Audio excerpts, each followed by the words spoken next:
Good evening, everyone. Tonight, we're turning back time to a snowstorm on the coast of Wales, where thunder split the sky open, and the cry of a young girl echoed through the cold stone walls of Pembroke Castle. Picture it, snow falling thick outside, torchlight flickering in the wind, and inside, a 13-year-old girl fighting for her life, carrying in her belly the future King of England. History would later call her Lady Margaret Beaufort. But that night, she was just a terrified child, drenched in sweat, blood, and whispered prayers, carrying within her the child who would change the fate of a kingdom. You think 13 was hard? Try giving birth to a dynasty before your body's even grown. Trust me, you wouldn't survive that night. So before you get comfortable, take a second to hit like and subscribe, but only if you really love what we're doing here. And by the way, drop a comment below. Where are you watching from? And what time is it where you are now? Turn off the lights. Maybe turn on a fan for a soft background hum. And let's drift into tonight's journey. Body, still here. Good. Now imagine sitting in a dark room. Just the hum of the fan turning. Soft yellow light brushing the walls. And I'll tell you one of the strangest stories in English history. A story that began not with war, not with a throne, but with the cry of a 13-year-old girl. On the coast of Wales in 1457, the wind howled through the stone towers of Pembroke Castle, and snow fell as if to bury the world. In a small room lit by trembling candles, Lady Margaret Beaufort, younger than most middle schoolers today, was struggling to give birth.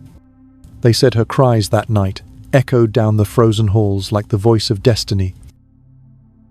The child she bore was not just a baby, he was Henry Tudor, who would become King Henry VII, the founder of the most dazzling dynasty in English history. You can sigh here, because yes, while we at 13 were arguing over who gets the TV remote, this girl was founding a royal line.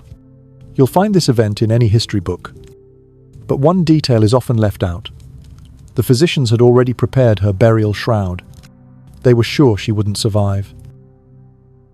She was too small, her body unready. Yet, miraculously, she lived. The injuries from that birth, however, meant she could never have another child. And that's where historians still argue, did that pain make her cold and calculating in politics? Or did it turn her into an unbreakable mother, determined to make her only son a king? Now you might wonder, how could a tiny girl survive in a man's world of medieval power games? The answer, surprisingly, lies in something very modern: networking. Yes, you heard that right. Margaret Beaufort was a master of political connections. She had no army, no vast fortuna, but she had something else: terrifying intellect and will. When her husband, Edmund Tudor, died and left her a 13-year-old widow, she became a single mother carrying the future of the House of Lancaster. While others would have broken, she began calculating. Margaret understood to protect her son. She had to play the men's game, but on her own terms. A few years later, she remarried Henry Stafford, a nobleman of power. This wasn't love. It was strategy. She needed protection. He needed prestige. A mutual benefits deal. And honestly, if she'd lived today, she'd probably have a LinkedIn profile reading part-time political strategist, full-time mother of England's future king. Historically speaking, Margaret maintained a careful balance between both sides of the bloody War of the Roses, the Red Lancasters and the White Yorks. While England drowned in blood, she kept her son safe. Few know this, but she used invisible ink made of milk and lemon juice, only visible when held to a flame, to send secret letters to allies. Basically, she was a medieval 007, just with candles instead of guns. Historians still debate how deep her influence went. Some say she was a quiet figure behind the scenes, praying and waiting. Others, citing her surviving letters, I believe she was the mastermind who planned every move leading Henry back to England. One historian even wrote, "If Henry VII was the final chess piece, Margaret Beaufort was the player in the shadows. While Henry lived in exile in Brittany, Margaret stayed in England, where a single wrong word could have cost her head. She pretended loyalty to King Richard III, but secretly rallied his enemies, weaving a hidden web across the realm. They said a whisper from her in church could turn a lord's allegiance.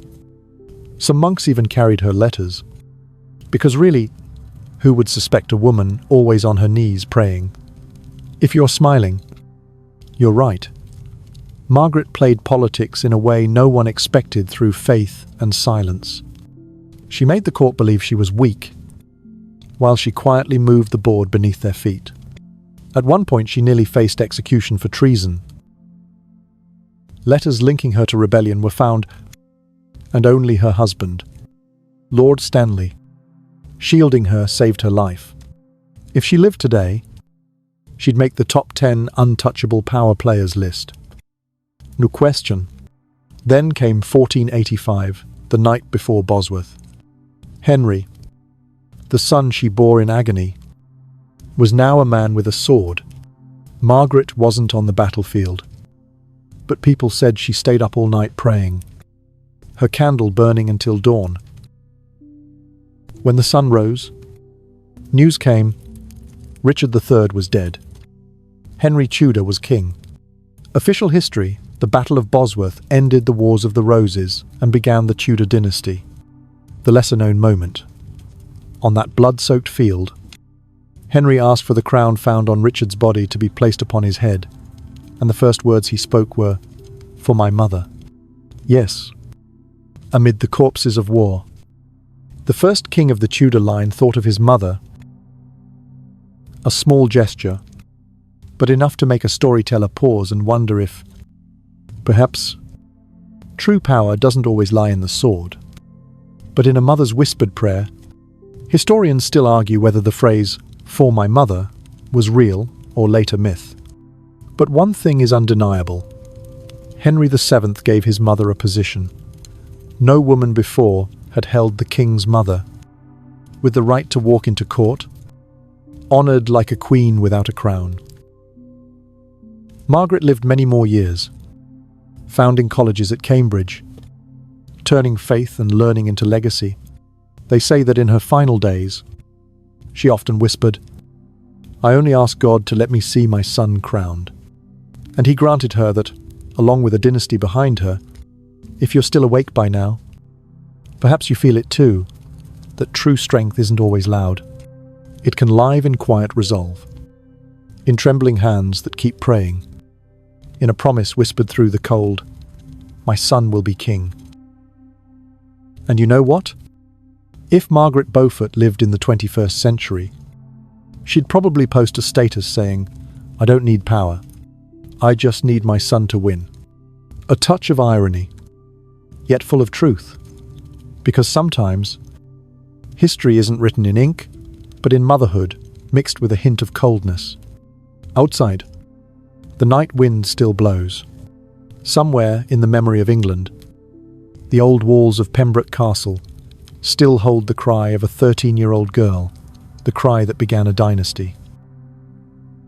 And if you close your eyes for a moment, you can almost hear it echoing, distant, like a reminder that even in pain, history is being born, still here.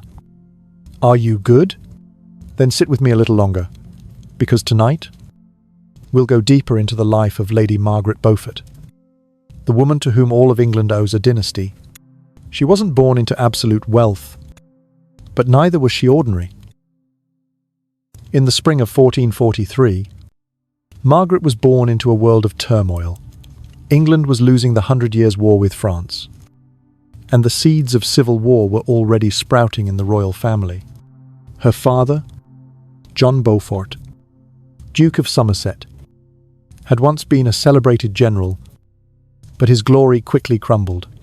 He failed in a military campaign in Normandy, was humiliated by the crown, and died mysteriously.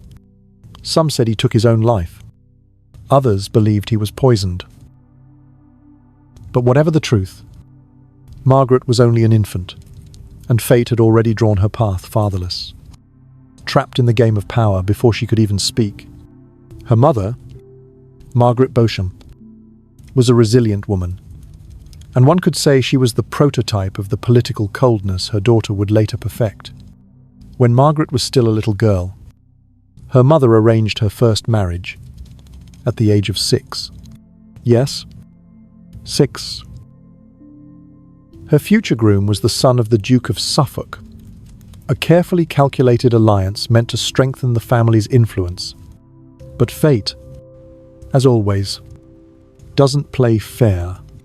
Only a few years later, the Duke of Suffolk was accused of treason and executed by the people with a rusty sword on the deck of a ship. The marriage that had never even begun turned to dust. From that moment, Margaret learned her first life lesson. In politics, promises live only until blood is spilled. At the age of 12, while most of us were still learning to read or arguing with our parents about bedtime, Margaret put on a wedding dress. Her groom was Edmund Tudor, half-brother of King Henry VI. Edmund was nearly twice her age, a man seasoned by battle and ambition. The marriage, of course, wasn't born of love. It was a contract, and the young girl was just a pawn in the court's grand game. And that wedding night stole Margaret's childhood. Historians don't describe what happened, but they all agree that from that night onward, her body was never the same. A year later, Edmund went to war, was captured, and died in prison. Margaret, 13 years old, a widow, and pregnant. If there was ever a single moment that shaped her entire life, it was that. And you know what? From that night of agony in Pembroke Castle, the frail girl became someone else, colder, steadier, almost made of steel. Some said God touched her. Others said pain turned her to stone. Either way, from that point onward, every breath Margaret took was for one purpose. Henry, the only child she would ever have.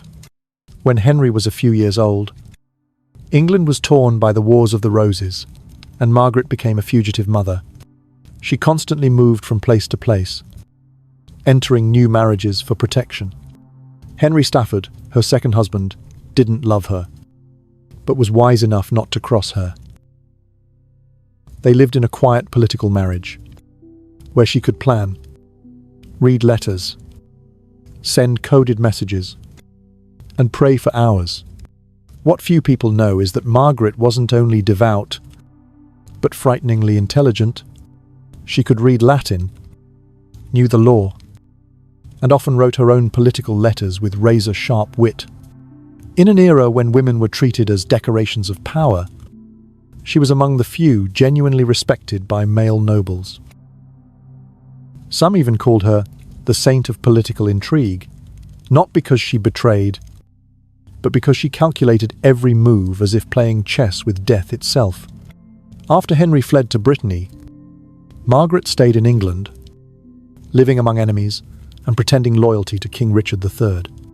But don't let her pious image fool you in the chapel. Between prayers, she was plotting to overthrow him.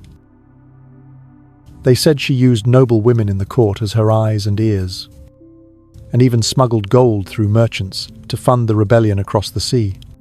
If you think James Bond was clever, I'm sorry, Lady Margaret did it all without phones, without codes, just with a candle and lemon ink. Historians still debate her involvement in the uprising of 1483. Some believe Margaret herself forged the alliance between the Lancasters and the Yorks, a bold move, since the two houses had slaughtered each other for decades. It was she who conceived the plan to marry her son, Henry Tudor, to Elizabeth of York, daughter of King Edward IV, uniting the red and white roses. The plan was so flawless that many say if Margaret lived today, she'd be the chief strategist for any government. Then came 1485, when Henry Tudor returned to England. Can you imagine her feelings after 14 years apart?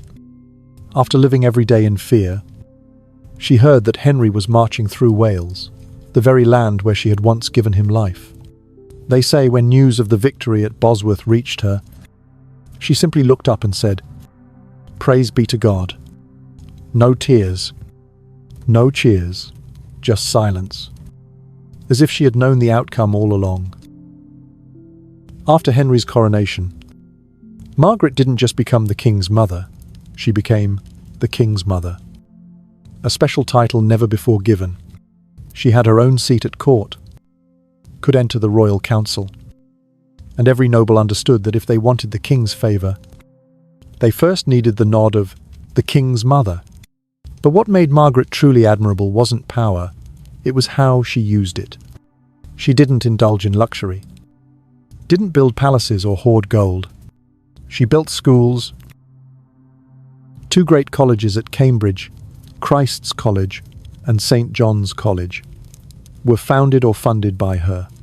She wanted learning to spread, wanted future children, even those without royal blood, to have the chance to study, to think, to stand on their own. There's a small anecdote few know in her final years. Every morning at 4 o'clock, she rose, went to Mass, prayed, and spent hours writing to scholars. One surviving letter reads, "Knowledge is the only light that cannot be taken away."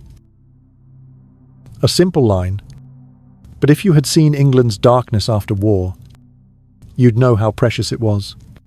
Margaret died in 1509, only a few days after her son, King Henry VII, and just before her grandson, Henry VIII, ascended the throne.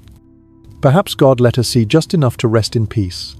Her son crowned, her grandson succeeding. Peace restored. She lived 66 years, but each of those years carried the weight of centuries.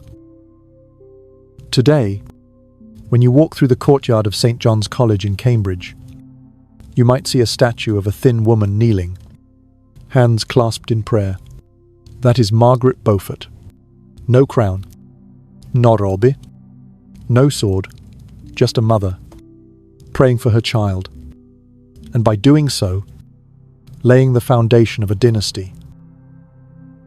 And if tonight you hear the wind outside your window, imagine somewhere far away, on the cold coast of Wales, the spirit of that 13-year-old girl still echoes through the storm. Please, let my son live, because perhaps it was that prayer that created a time, a dynasty, and a story we are still telling on quiet nights like this one.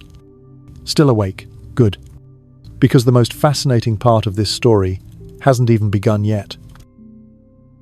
Make yourself a bit more comfortable now, and let me tell you what happened after Lady Margaret Beaufort achieved what she had pursued all her life, putting her son on the throne.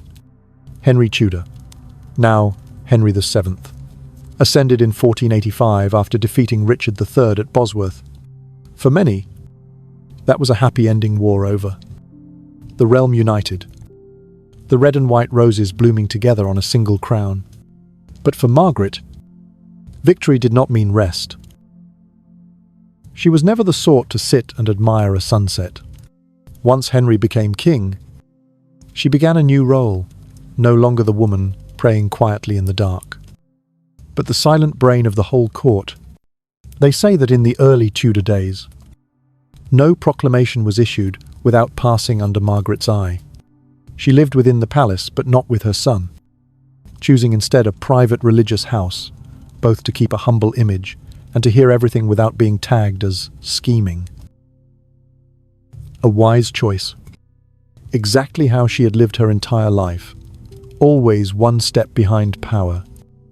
Yet in truth, the one turning it, Henry VII was a practical, cautious king, and clearly, he learned that from his mother, whenever he met a difficulty, he sent for her counsel.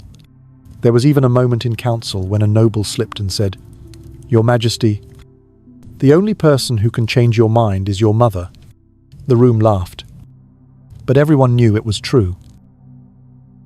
History records that Margaret was granted the title My Lady the King's Mother, a style never seen before in England. Not a queen, not a regent, yet her influence spread through the court. When Henry staged the coronation for his own son, Margaret sat level with the Queen, with only a thin lace veil between them, a symbol that said, "She does not rule, but everyone knows she is there." And the strange thing is, Margaret never exploited this power for herself. No land grabs, no lavish villas, no glittering feasts. She still wore black, still read her prayers, still rose before dawn to worship. But do not let that exterior fool you. Beneath the veil was a strategist's mind. She advised Henry on the marriage between him and Elizabeth of York, a symbolic union that fused two houses that had slaughtered each other. It was a brilliant political move, a wedding turned peace treaty, blood transmuted into gold. Historians still argue about how far Margaret went in consolidating Tudor power. Some say she stood behind quiet executions, making sure her son's enemies disappeared without a sound. Others claim she was a reconciler, using piety to soothe the wounds of war.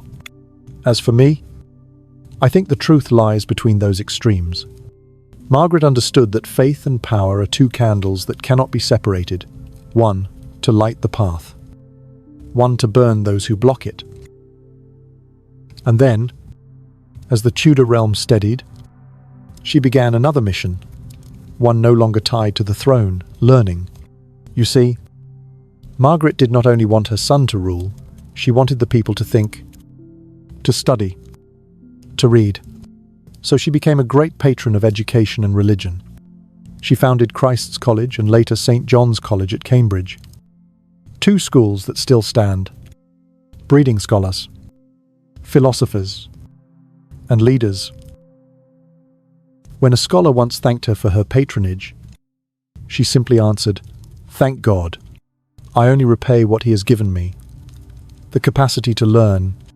A lesser-known detail, Margaret standardized many academic rules at Cambridge, from choosing the head of the college, to managing the library, to students' daily conduct. She did not only give money, she designed a working model, as if she knew that learning needs a kingdom of its own to govern. Today, professors at Cambridge still keep the custom of praying for the soul of Lady Margaret Beaufort on great feast days. Some joke that if she lived now, she would surely be the first university chancellor to appear on a TED Talk titled, "How to Change a Dynasty with a Single Prayer." But behind that radiance, Margaret remained a mother and a woman carrying wounds that never healed. They say that in her final years, she often sat by the window of her house, looking out at the rose garden, holding a wooden rosary worn smooth by prayer. At times, she whispered the name Henry, not the name of a king, but the name of the child she had cradled in a snowstorm in 1457. By then, she was a national symbol. Yet in her heart, still only a mother afraid of losing her child. The final event of her life came in 1509, when King Henry VII died. They say she seemed to wither at once. However steadfast she had been, she had no reason left to hold on. Only a few months later, she breathed her last, just as her grandson, Henry VIII, was crowned. Some call it coincidence. Others say it was God's way of letting her see that the dynasty she built would continue, and only then calling her home. When she died, Margaret was buried in Westminster Abbey, near the throne. Among the kings she had helped to make. The Latin on her tomb can be loosely rendered, "She lived not for herself, but for God, for her son, and for England." If you go there today, Walking through the quiet cloisters, you will see her statue kneeling, face lifted to heaven, hands clasped. There is something in that posture that stirs both awe and pity, as if at the very heart of power, she only wanted forgiveness for the things she had to do to protect the one she loved. A historian once wrote, "Without Margaret Beaufort, England might not have had Henry VII, and without Henry VII, there would never have been Henry VIII or Elizabeth I, meaning, without that 13-year-old girl, the golden Tudor age, Shakespeare, the literature, and even the way England shaped the world, might all have been different." Sometimes, history is not written by the victors, but by the one who quietly bore them. Now, you see why they call Margaret Beaufort the mother of the dynasty. Her story is not merely about power, it is proof of what every age knows, but few dare to say sometimes the greatest strength is not in swords, but in the whispered prayer of a woman the world underestimates. And tonight, as you hear the wind outside your window, perhaps somewhere within you there is also a very soft murmur, as if echoing from the 15th century, "Believe." For out of fear, sometimes an empire is being born. Now, take a deep breath, relax your shoulders, and let the story end where it began, in silence. Between candlelight and prayer, Lady Margaret Beaufort, England's 13-year-old mother, has long departed, but her presence remains in every page of history, in every night of storytelling, and in every soul that understands, sometimes, it takes just one woman who refuses to break to change the world. Henry Tudor, the child she once begged God to save, would become Henry VII, the founder of the Tudor dynasty, an age of glory, but also of obsession, betrayal, and silent bloodshed. And his son, Henry VIII, you've heard that name before, haven't you? If Margaret was the mother of the dynasty, Henry VIII was its storm. Henry VIII, Margaret's beloved grandson, grew up under her shadow. As a boy, he often visited her at the priory, and they say that every time he did, she looked at him with a strange expression, half love, half fear. Perhaps she sensed that this child carried both the light and darkness of the Tudor bloodline. And indeed, when Henry came of age, he became the most famous and infamous king in English history. Officially, Henry VIII was the man who broke from the Pope and founded the Church of England. But do you know why? Not for philosophy or faith, but for a woman, Anne Boleyn. He wanted to marry her, but the Pope refused to annul his marriage to his first wife, Catherine of Aragon. So Henry said, "Fine, then I'll start my own church," and he actually did.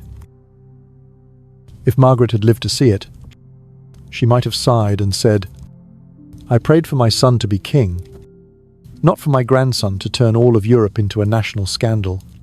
You probably know Henry VIII's story: 6 wives, 2 beheaded.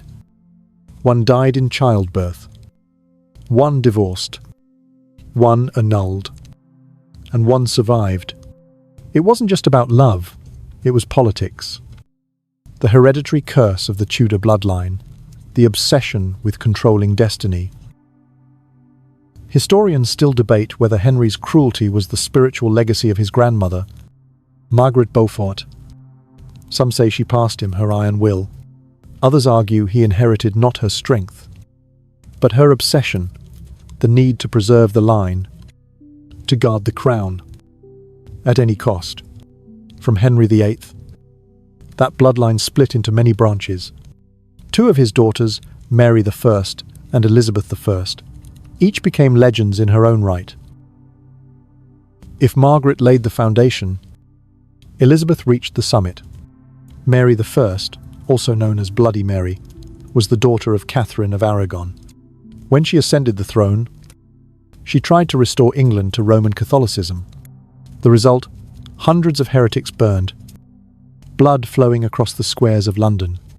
But what few mention is that in her heart was the same fear that haunted her ancestor Margaret, the fear of losing power, love, and the name of Queen. She was not cruel, only desperate, and like every woman of that bloodline, Mary died alone, childless. Then came Elizabeth I, Henry VIII's other daughter, the child branded shameful when her mother, Anne Boleyn, was executed.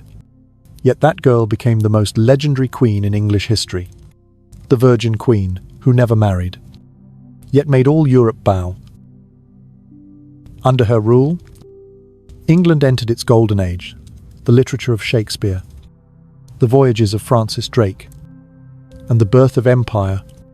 And you know, some modern historians still believe that Elizabeth's nature, her ability to pretend weakness to control the powerful, was a refined echo of Margaret Beaufort herself. Both were women in a man's world. Both used intellect and silence as weapons. The only difference, Elizabeth performed, while Margaret prayed. But both mastered the art of survival in politics. After Elizabeth, the Tudor dynasty ended. No heir. The bloodline stopped with her, as though God himself had closed the circle of history. But its influence did not vanish. It dissolved into later dynasties, into religious reformations, into the very streets of London that still bear the Tudor name. There is a curious detail few know. Modern geneticists have attempted to trace the Tudor bloodline through distant royal branches. And the result? A few indirect descendants still exist, living quietly somewhere among Europe's nobility, perhaps sipping afternoon tea, unaware they carry the legacy of the 13-year-old girl who nearly died in that storm. If Margaret could see them, she would probably just smile and whisper, "Good. I only ever wanted it to survive, even in a single drop of blood." And this, I think, is my favorite part of the tale. The true legacy of that family isn't just the crown, but what they left behind: schools, language, law, culture, and that eternal human tangle of love, power, and redemption. If Margaret stands for will, Henry VII for endurance, Henry VIII for desire, Mary for faith, and Elizabeth for intellect, then together they form a portrait of humanity, with all its brilliance and all its flaws. Scholars today still argue over the moral legacy of the Tudors. Some praise them as the architects of the English Renaissance. Others condemn them as hypocrites who used faith to justify ambition. But none deny this. It all began with one woman, Lady Margaret Beaufort. Imagine it if that young girl had not given birth to Henry on that freezing night. There would be no Henry VIII, no Elizabeth I, nor Shakespeare, no England as we know it. History might have taken another road. One prayer in the dark changed the world. And perhaps that's why, when you walk through the ancient halls of Cambridge or gaze at the proud eyes in Elizabeth's portrait, somewhere in the shadows there's still a soft, gentle, certain voice. I am Margaret Beaufort, their mother, the mother of England. Now then, take a deep breath. Listen closely. Do you hear it? The distant bells of Westminster, the echo of footsteps on stone floors, and the wind moving through the Tudor rose garden. Every sound carries a trace of her, the woman who began it all. This story, like all great stories, never truly ends. It merely sleeps, waiting for someone, on a quiet night like this, to tell it once more. Still there, wonderful, because this final part is where history becomes breath, and the story of Lady Margaret Beaufort feels as intimate as our own sighs. Imagine this: after Elizabeth I, Margaret's great-granddaughter, died in 1603. The Tudor dynasty officially came to an end. But strange, isn't it? When a dynasty dies, what it leaves behind still smoulders like embers. The Stuarts came next, then the Hanovers, then the Windsors. Yet whenever the English gaze upon the crown, within the shimmer of its jewels lingers the shadow of that woman, the one who began everything with a whispered prayer on a snowy night. They say, without Margaret, there would be no modern England. Perhaps that sounds exaggerated, but if you think it through, it isn't wrong. Henry VII, her son, united the kingdom after nearly 30 years of civil war. Henry VIII, her grandson, broke the Pope's hold and laid the foundation for an independent national church. Elizabeth I, her great-granddaughter, turned England from a small island into the first empire to reach across the seas. All three generations, three souls, carried within them the same flame Margaret had lit, a flame both tender and fierce, like the prayer of a woman who had lost everything yet refused to surrender. Now, let me share a few small fragments. Little things few people know about her descendants. When Elizabeth I died, the throne passed to James VI of Scotland, a distant descendant of Margaret through the Beaufort line's marriage into the Stuarts. In other words, though the Tudor name ended, her blood continued in the new kings. To this day, genealogists have shown that every English monarch from the 16th century onward, including Charles III today, carries a part of Margaret Beaufort's lineage. Yes, that tiny woman from so long ago, somehow, still lives on in every royal drop of blood. Fascinating, isn't it? A child born in a Welsh snowstorm, who almost didn't survive the night, became the genetic root of every monarch who ever wore the English crown after her. And if you look closely, you can still glimpse pieces of her nature in each generation. In Henry VII, the restraint, patience, and sense of perfect timing. In Henry VIII, the iron will and unending ambition. In Elizabeth I, the cool intellect and unyielding pride. And in later queens, from Victoria to Elizabeth II, the endurance, devotion, and composure through every storm. All of them, no matter their age, carry the breath of that small girl. There's a little anecdote few know in lectures at Cambridge University. Professors still tell students the story of Lady Margaret Beaufort as the first lesson in soft power. One professor once said, "She is proof that true strength is not the sword, but vision and perseverance that outlives time itself." I think that's true, because, for more than 5 centuries, her name has remained in every history book, every political study, every discussion of women's roles in shaping the world. Modern historians still debate Margaret. Was she a sincerely devout woman, or a quiet master manipulator of power? Did she act out of faith, or simply for her son? The truth doesn't really matter, because in a world that forced women to be silent, Margaret made all of England listen, not through words, but through deeds. Have you ever thought that sometimes such people appear only once in hundreds of years and leave behind a mark that can never fade? Margaret was one of them. A fragile girl, born amid political schemes, became the one who laid the foundation for an empire that would last for centuries. If you go to Westminster Abbey today, among the cold tombs of kings and queens, you'll find her grave, not far from Henry VII, the son she once risked her life to protect.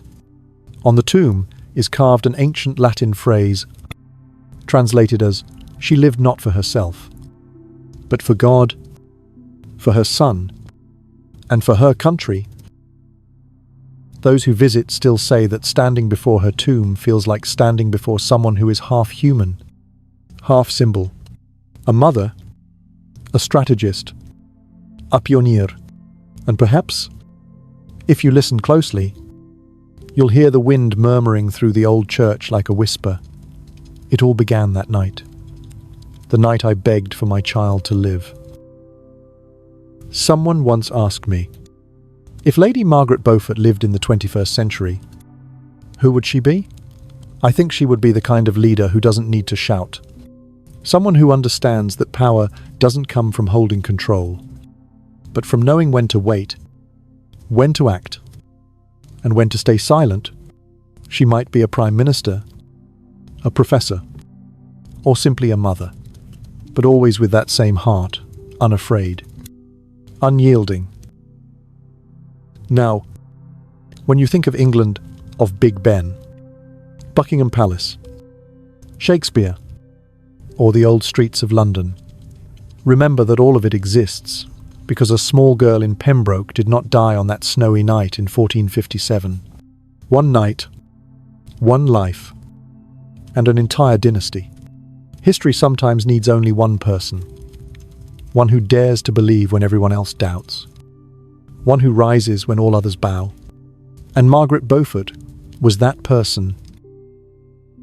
Her story, if you truly listen, isn't just about royalty. It's a lesson for anyone who has ever been afraid, ever fallen, but still chose to stand up and go on. So when you turn off the light, rest your head on your arm and listen to the soft hum of the fan. Remember, somewhere in the wind is still the breath of a mother praying for her son to live. And from that breath, a dynasty was born.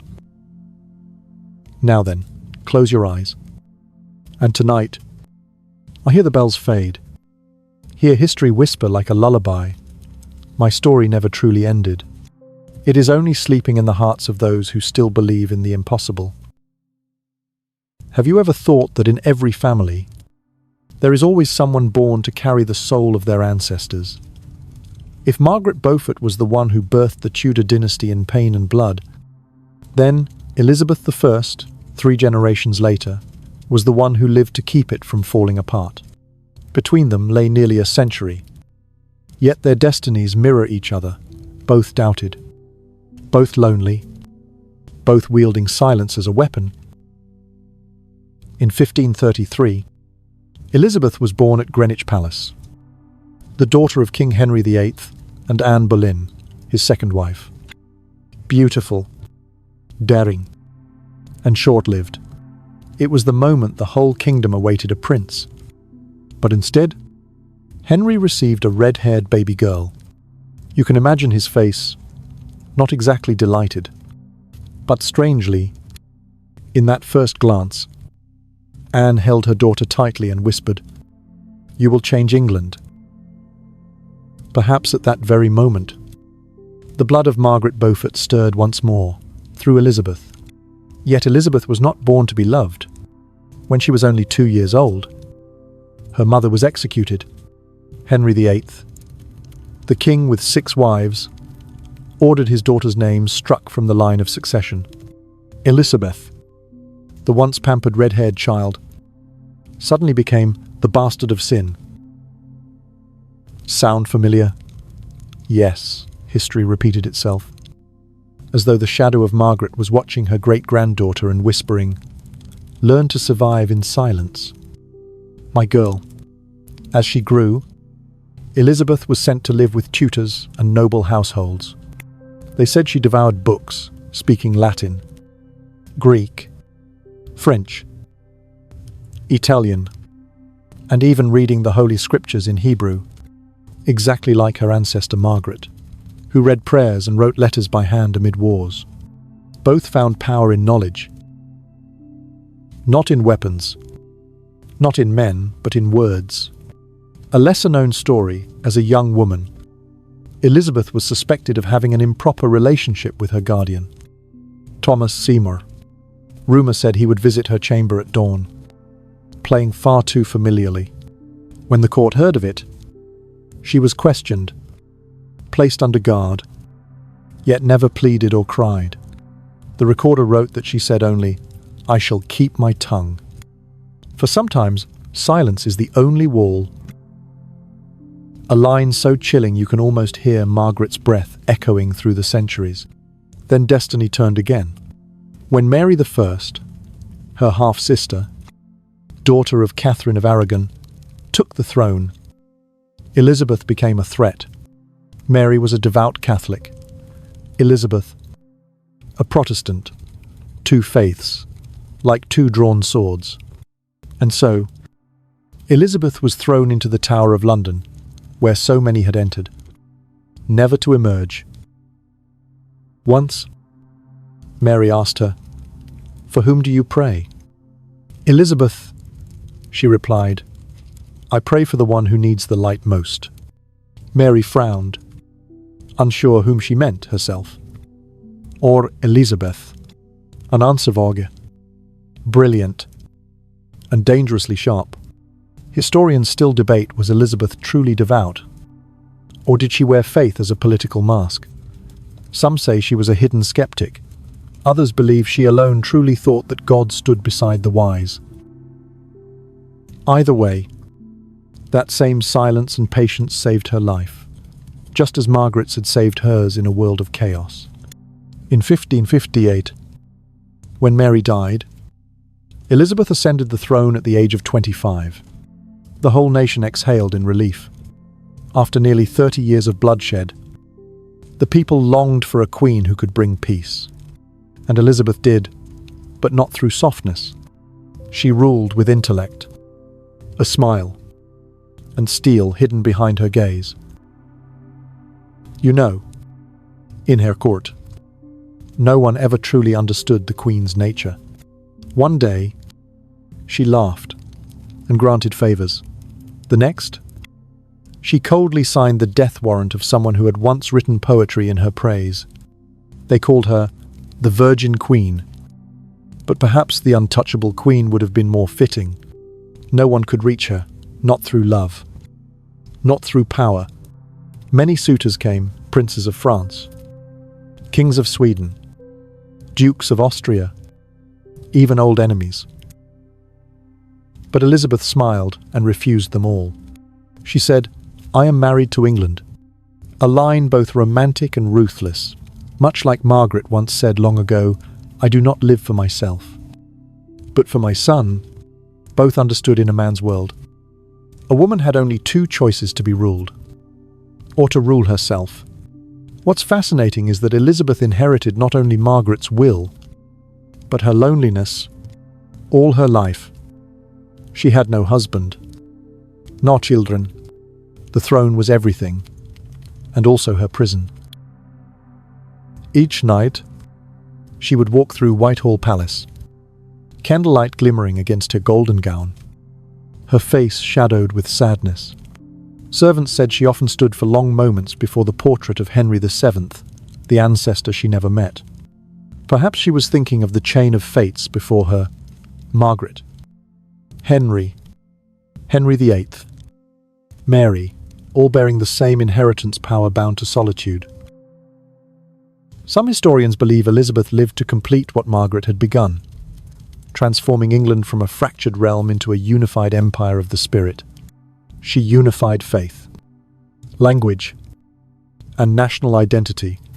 Her reign, the Elizabethan age, became a golden era, where Shakespeare wrote plays, Francis Drake sailed the seas, and London rose as the centre of the world. But do you know the strangest thing? In the diary of an old priest at Cambridge, where Margaret had founded her colleges, there was a line written, "Whenever the Queen speaks." It is as though the voice of her ancestress echoes, the one who once knelt in the chapel. Many years ago, and then time passed, Elizabeth grew old, her face hidden beneath thick white powder to mask the wrinkles, her red wig blazing, her eyes still sharp as blades. She had no friends left. Nuer. When she lay ill, her courtiers asked, "Your Majesty, who shall succeed you?" She did not answer. She merely closed her eyes and exhaled softly. Perhaps, in that moment, she saw Margaret Beaufort, her ancestress, standing by the bed. Kind, yet steadfast, as if saying, "You have done it." Elizabeth died in 1603.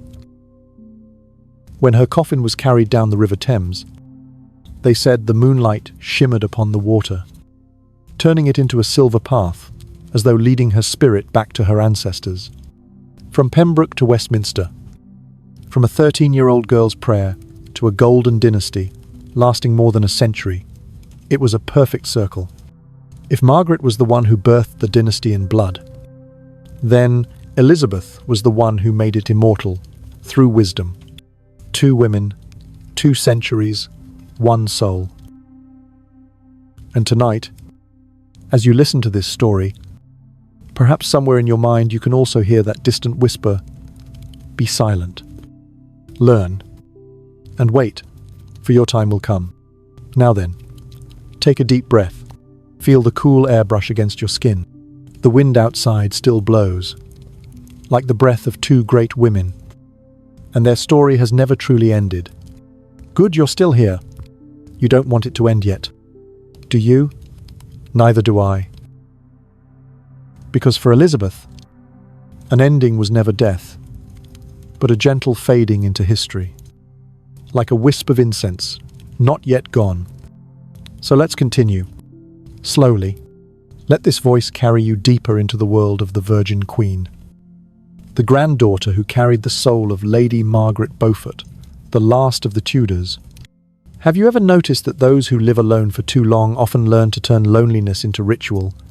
Elizabeth did too. Every morning, she woke in a silent palace. Her courtiers already lined up outside the door. Her robes silk gowns, lace collars, pearls arranged in the shape of a moon were not just displays of power but armor. A woman, in a world of hundreds of noblemen, had to wear light upon her body to hide her fear. Servants said that when she was alone, she would remove everything: crown, jewels, wig, and sit quietly before the mirror. Some nights, they heard her whisper to her reflection, "Everything I keep comes with a price." That line feels like an echo from the previous century, the same thought Margaret Beaufort once held when she traded her childhood to birth a dynasty. Few knew that Elizabeth lived her whole life with the feeling of never being safe. Assassination plots, rebellions, secret letters, the Pope's curses all surrounded her. A man once told her, "Your Majesty, your throne is built upon bones."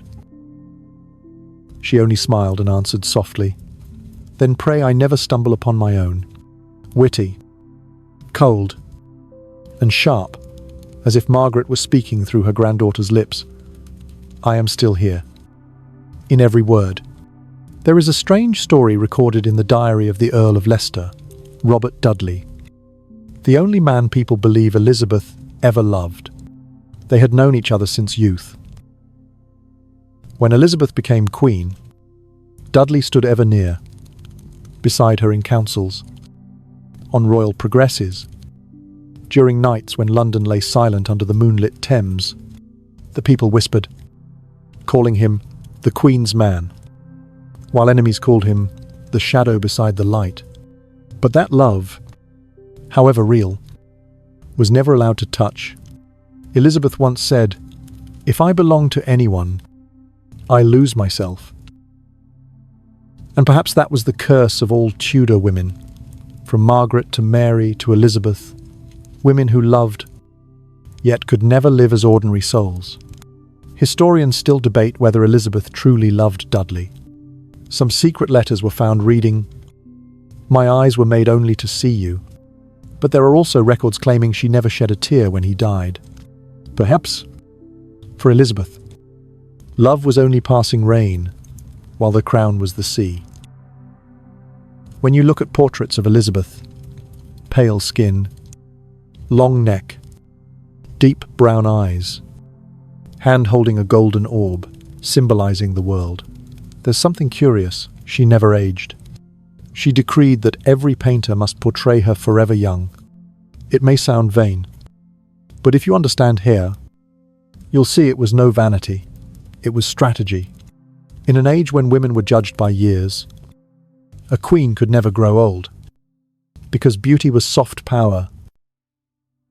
She understood that, just as Margaret understood politics using illusion to protect the real throne, and so, Elizabeth became an icon, no longer a woman of flesh, but a sacred image.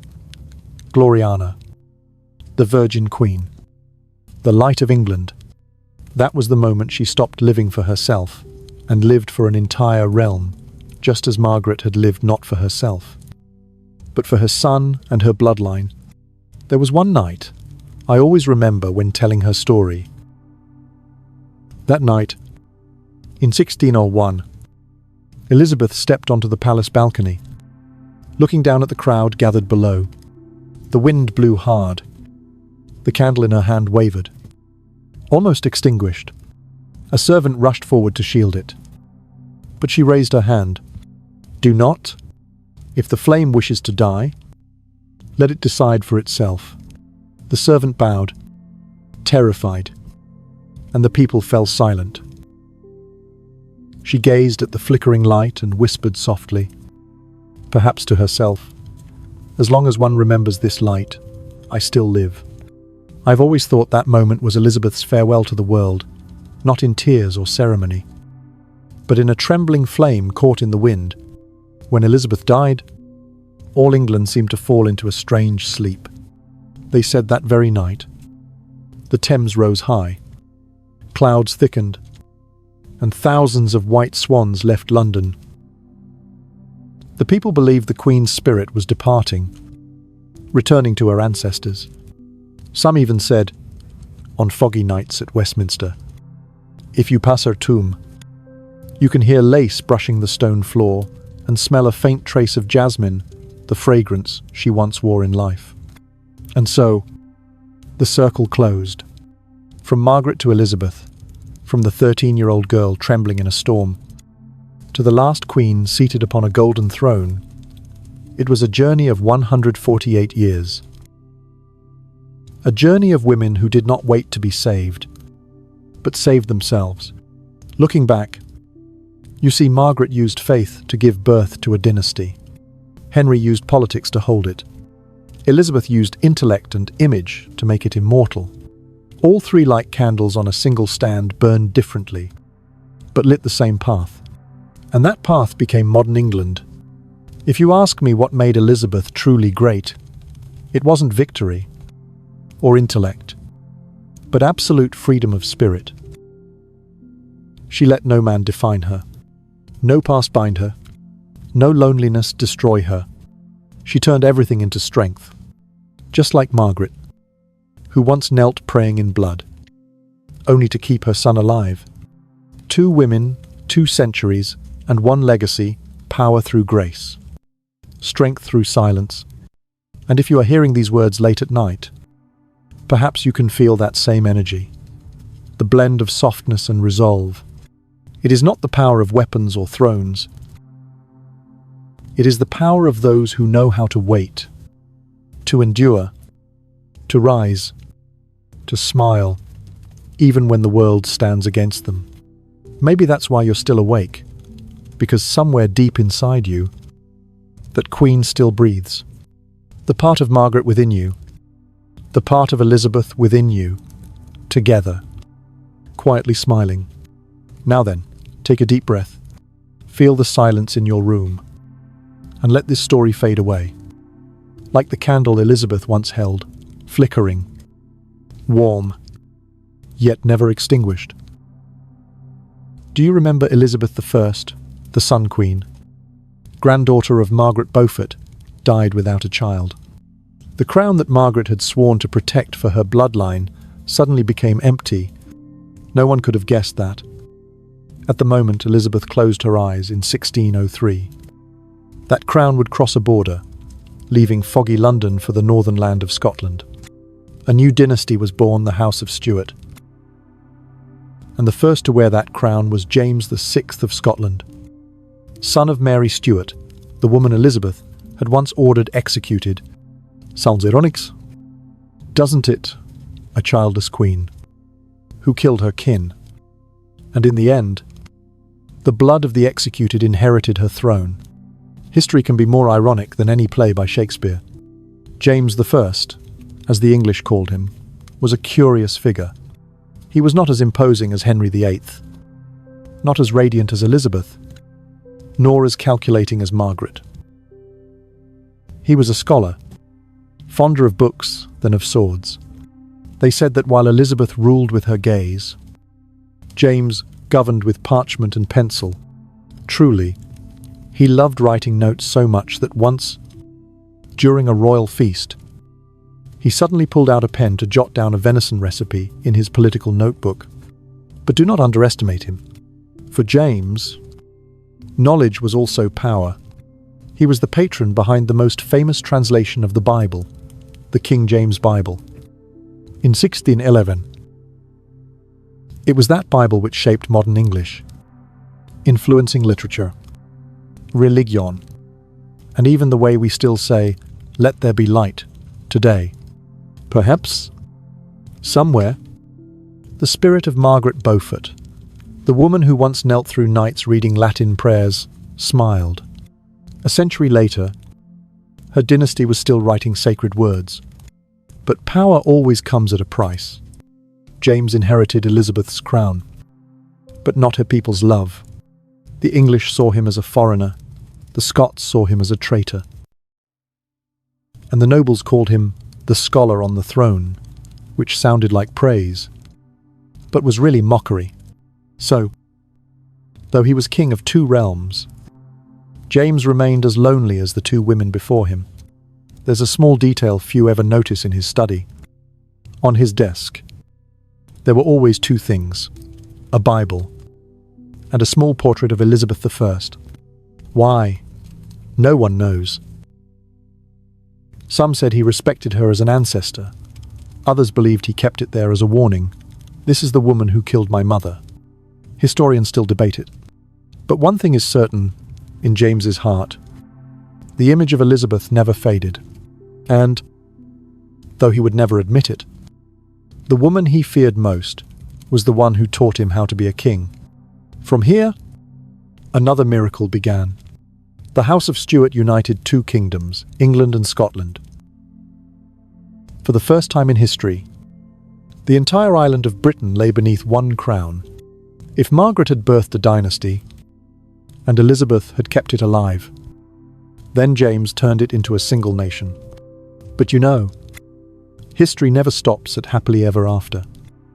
After James came his son, Charles I, and the story began to turn grey. Charles believed he was chosen by God, that a king's power was absolute. He loved art, beauty, and luxury, believing splendour was proof of divine right. The problem was, the people did not agree. War broke out between the king and Parliament, a conflict that would forever change the meaning of royal power in England. As cannons thundered, some said they witnessed a strange sign. At Cambridge, in the chapel founded by Margaret Beaufort, sunlight streamed through the stained glass and fell directly upon her statue, the figure of a woman kneeling in prayer. People whispered that the spirit of the mother of the Tudors was watching her distant descendants tear apart the legacy she had built with blood and tears. The end was tragic. Charles I was executed, a scene that, had Margaret been alive, she would have turned away from. The monarchy collapsed. England entered a period without a king, ruled by Oliver Cromwell. A nation once born from the prayer of a young girl was now led by guns and iron law. But remember, Tudor blood never vanished. It merely hid, waiting. Just one generation later, Charles II, son of the executed king, returned to reclaim the throne, greeted by cheers, tears, and wine spilling through the streets of London. They called that era the Restoration, an age of feasts, theatre, and royal scandal in perfect English fashion. If Margaret Beaufort was the symbol of faith, and Elizabeth the embodiment of reason, then Charles II was pure pleasure incarnate. And perhaps, somewhere in heaven, the two Tudor matriarchs could only look at each other and sigh, "Men, they never change." And so time turned again. The last of the Stuarts, Anne, was also a woman, but hers was another tragedy. 17 pregnancies. Not one surviving child. History sighed again. Another dynasty ending in a mother's solitude. When Anne died in 1714, the crown once more changed hands. The crown passed to the House of Hanover. From Germany, ancestors of Elizabeth II and Charles III today. And you know what's most fascinating?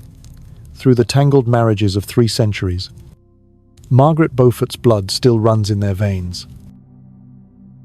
Every time you see a coronation at Westminster, hear the hymn, "God Save the King."